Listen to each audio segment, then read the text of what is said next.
झाली असं लोकसभा डिसेंबर जानेवारी मध्ये लागणार. Confirm. One nation one election बद्दल तुमचं काय? One nation one election, one nation one religion, one nation one dress, हे सगळं येणार याच्या पुढे. ही संघराज्य पद्धती आणली ती महात्मा गांधी, जवाहरलाल नेहरू आणि वल्लभभाई पटेल आणि सर्वात मोठा संविधान म्हणजे डॉक्टर बाबासाहेब आंबेडकरांनी. हे संविधानातनं संघराज्य पद्धती आली. संघराज्य पद्धती ह्याच्यासाठी आली की या देशामध्ये विविधता आहे.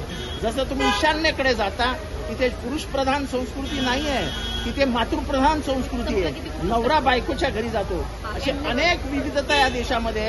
तुम्ही जेव्हा संविधान बदलण्याचा प्रयत्न कराल तेव्हा ही जी विविधता आहे ती विविधता मारून टाकाल. ईशान्य भारत तुमची विविधता मांडणं कळत तुमचं हा बदल मान्य. जागा वाटपाचा निर्णय आणि जागा वाटपाची चर्चा ताबडतोब. काय डेडलाईन दिलेली आहे बाबा? काय डेडलाईन दिलेली आहे? डेडलाईन काय दिलेली आहे जागा वाटपासाठी? गरज नाही ना. सॉरी, कोऑर्डिनेशन कमिटी आहे, त्यातले छोटे छोटे सबग्रुप करून प्रत्येक राज्यामध्ये जाऊन प्रत्येक राज्यातली तिथल्या स्थानिक परिस्थितीप्रमाणे शेतकरी घेऊ. मग डेडलाईन काय दिली? डेडलाईन काय दिलेली आहे? कधीपर्यंत जागा? वन नेशन वन इलेक्शन काय तुमची भूमिका काय? नाही, हे पॅनिक आहे. नरेंद्र मोदीचं पॅनिक आहे. प्रत्येक निवडणुकीमध्ये प्रत्येक जेव्हा आमची बैठक होती तेव्हा ते काहीतरी तुमचं लक्ष विचलित करण्याकरता काहीतरी निर्णय घेतात. नवीन टूल काढलेली आहे.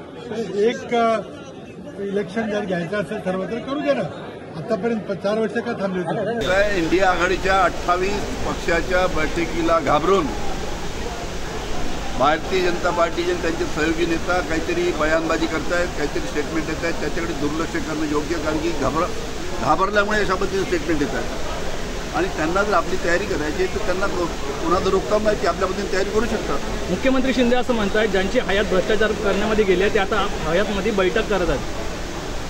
मुख्यमंत्री शिंदे साहेब 50 खोके एकदम ओके ऐकून तुम्ही त्याच्या पहिले ऐकलं की नाही? 50 खोके देऊन सगळे आमदार पळवले आणि ते भ्रष्टाचाराच्या आम्हाला गोष्टी सांगतात त्या.